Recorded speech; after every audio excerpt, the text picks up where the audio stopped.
Hey guys, I thought it would be really interesting to do a series of videos for you to kind of get to know me and my particular reading taste. So today we are going to start with the top 5 popular fantasy books that I'm just never going to read. And so let's dive right in and just absolutely destroy a favorite children's classic. Chronicles of Narnia. No, I'm not going to destroy this. This is by C.S. Lewis. It is very well beloved. I know a lot of people who grew up reading these stories with their parents, and I didn't. I did not read this as a kid, and I think that if I had read it as a kid, I would have liked it much, much more. I did try to read it about 10 years ago, and I just couldn't get into it. I didn't particularly like the writing style. It was just that particular writing style, like that was mid-century, that seems I just don't do well with. And then the other part that was that the chapter endings are really strange. Like I don't think it should be the end of the chapter, but like I just read the last sentence, so apparently it is. And I just found it very, very jarring. And then I went back and read the description for this, and I actually did read the description for this video, and I was just like, oh, this is not something I'm particularly interested in. Like kids going through a portal to another world where they're going to fight in a war and they don't really have full information about both sides, so they can't really make a good choice about which is the correct side, and then they become rulers of that world instead of like an actual resident of that world. That doesn't, like, again, I probably would have overlooked this if I had read it as a kid, but as an adult, I'm like, no, not really my deal. And then, of course, I do know that C.S. Lewis gets a little bit preachy Christian in the later books, which is also not for me. Like, I know that a lot of my friends growing up were very, very Christian, and so that didn't bother them, but it's not really my deal. I don't really like being preached at in my books, so I just decided to say no. And let's ruin another classic, shall we? Lord of the Rings by J.R.R. Tolkien. This is the second on my list, and this is just, it's another thing that, like, there might have been a time where I could have read this and enjoyed this, but at this point, it's like, I know that he's a super descriptive kind of writer, and honestly, I skip descriptions because I just don't care. Like, I am not building a picture in my head. I need very, very basic descriptions so I get a general idea of what's going on, and that's all I need. And anything more than that is just extra, and significantly more than that, and I'm going to start skimming it or skipping it. So I would be skipping quite a bit of this. Additionally, when I looked at the description, it just wasn't that appealing. It's a bunch of dudes who go on a journey to destroy this ring. And like I know events happen along the way, and like they have to fight and they have to get through it, and I just don't care. I really just don't. And then the other part of it being, this is part of our pop culture. And so I do have general understanding of what goes on. I have a general understanding of the characters. Like I'm just not interested in any of the characters. The only character I think I might like is Gimli, and I do recognize Samwise is like best friend goals. But other than that, like, so I'm not interested in the people, I'm not interested in the journey, I'm not interested in the writing style. This is just clearly not the book for me. Speaking of descriptions and excessive descriptions, let's jump into a slightly more modern book, and that is Song of Ice and Fire by George R.R. Martin. I mean, guys, from when you're hearing about how much description the author has from the people that like it, that's a lot of description.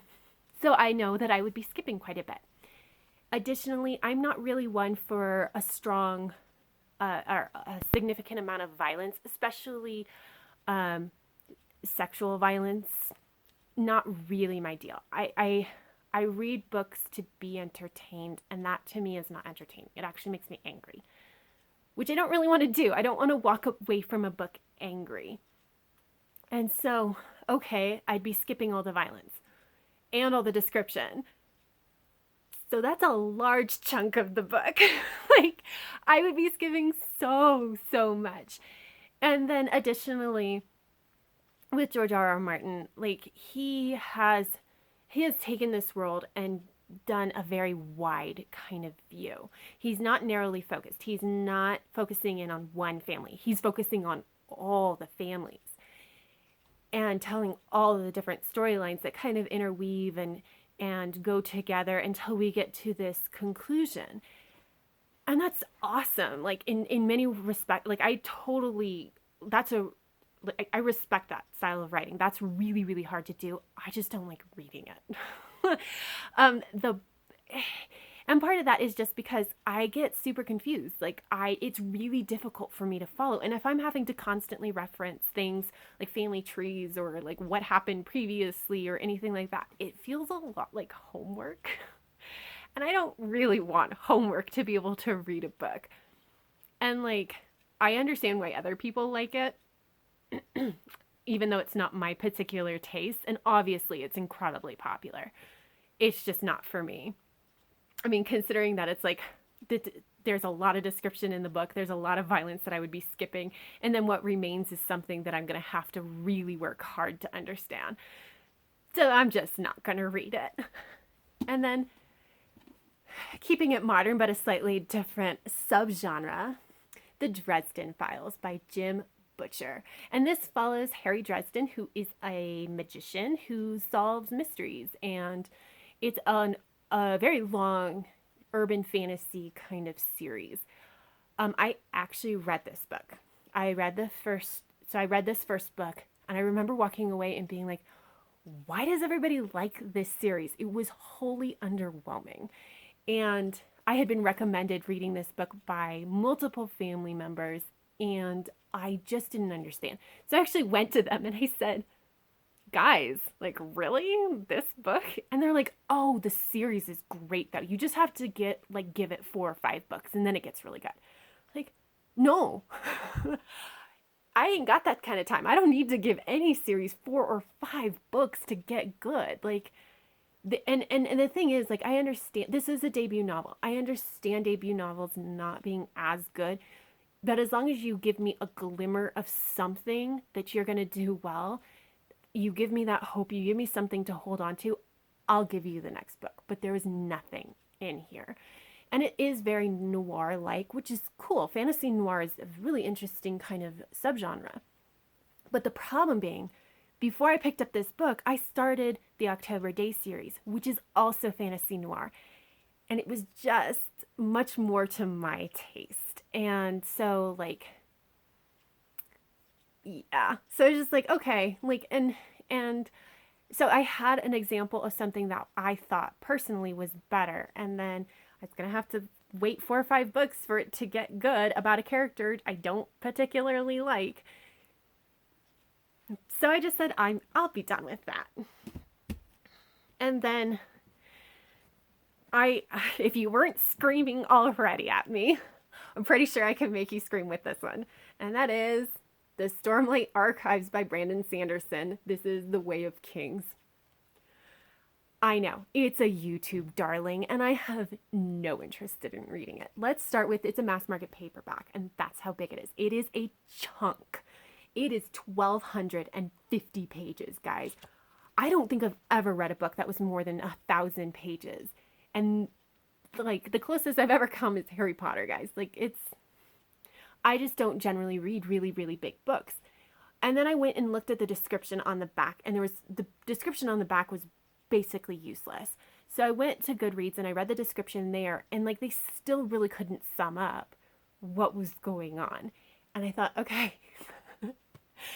So, but what I did understand was like not particularly interesting either. And so it's like, okay, this is a fantasy story about something that I'm not necessarily particularly interested in. And I've literally never read anything by Brandon Sanderson.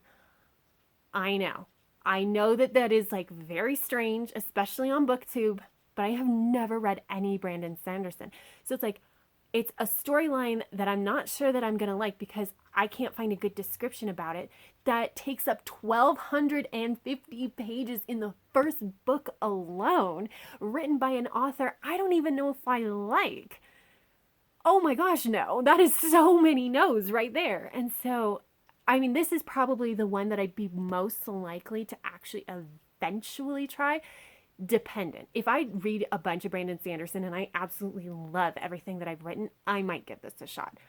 But 1,250 pages means like it's in like the way future where I have almost nothing on my TBR because that's a hefty chunk.